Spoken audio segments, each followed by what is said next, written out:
Good afternoon, Ayo or Shinremi here.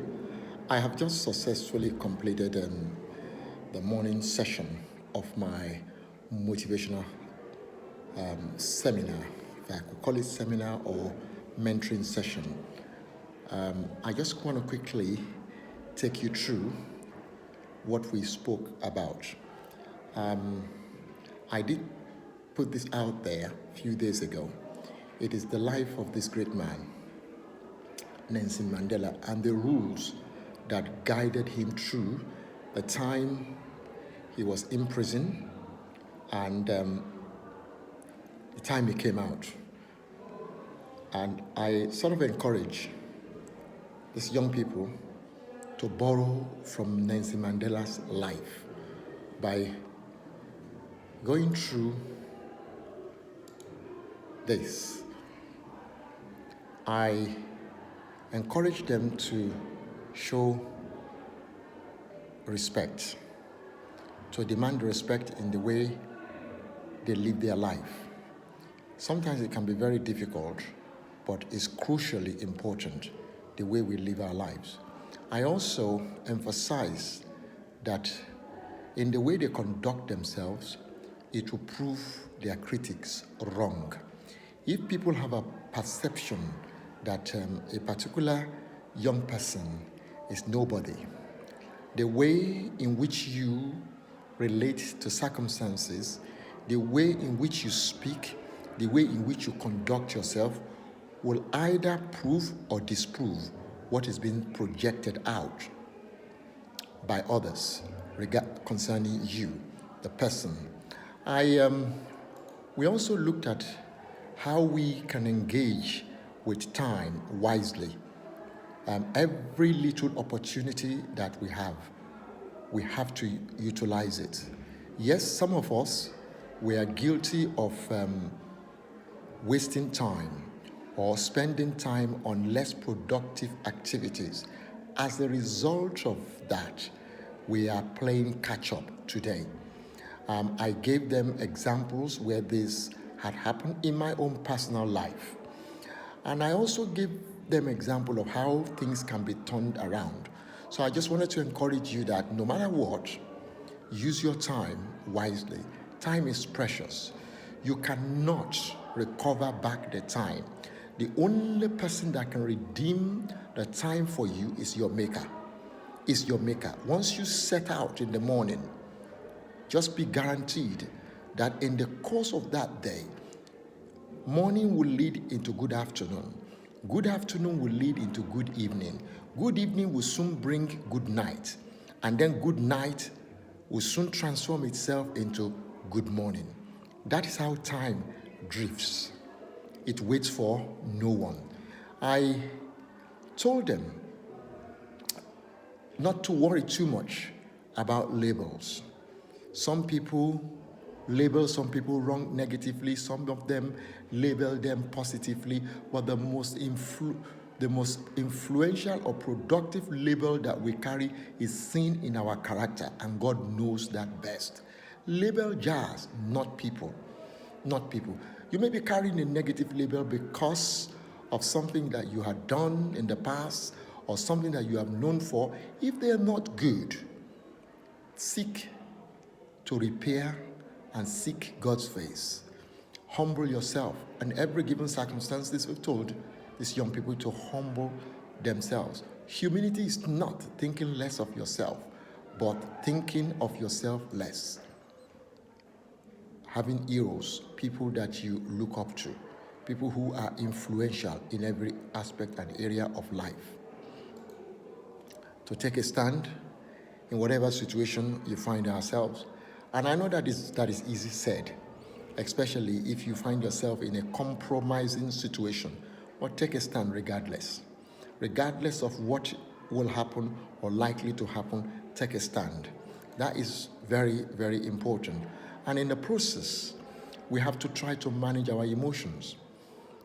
Your emotions or my emotions could either get the worst, produce the worst or the best in us. And when it produces the worst, that is when anger is displayed. And an angry person is a person that will carry a lot of label with him or her as he journeys through life. It comes to a point in time in life that you have to drop those angers. This is why having practical activities helps a lot to address those. Be willing to die for what you believe in. Keep going, keep going, keep going, keep going, keep going, never look back. And in so doing, make sure you speak with conviction. Speak with conviction. Make sure you have the evidence are there. Make sure your evidence are there. Make sure you are able to cite examples in given situation.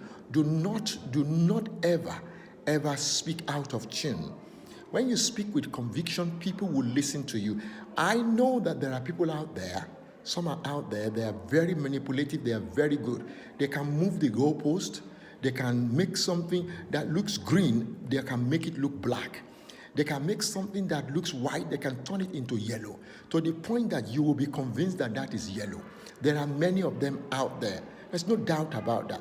You will have such people like that. But in whatever you do, speak with conviction. That's just in a nutshell what we have done this morning. This afternoon, I will be taking the young people through challenging a slave mentality. How can you challenge a slave mentality, a defeated mentality? What is slave? How do you define a slave? What is a slave mentality? How can you walk away from there and emerging from a culture or a tradition that has changed you, that have damaged you psychologically? What are the risks?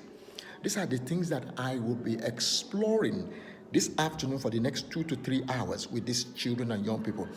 My business is to make sure young people are strong, right? I just wanted to conclude by saying this, particularly to all fathers. If for whatever reason you have failed or you struggle on your own platform, seek for help and prayer.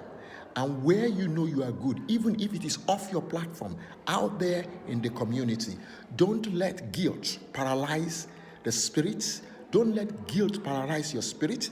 Don't let guilt paralyze your skills and talent.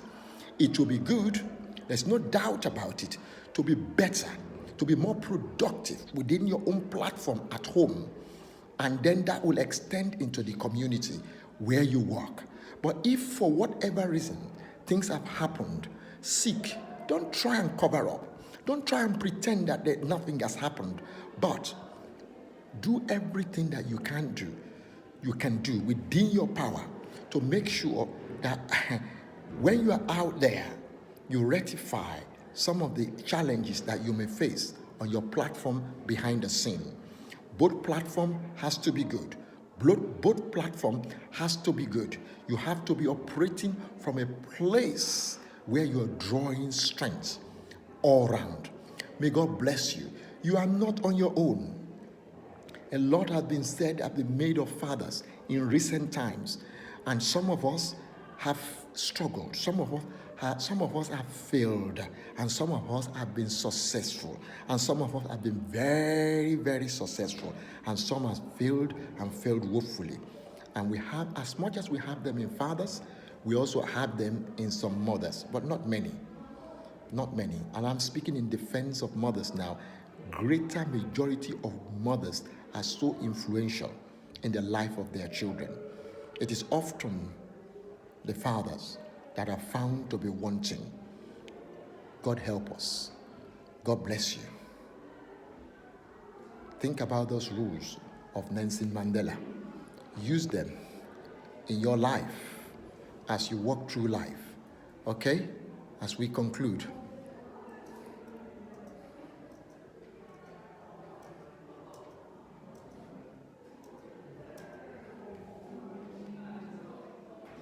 Thank you.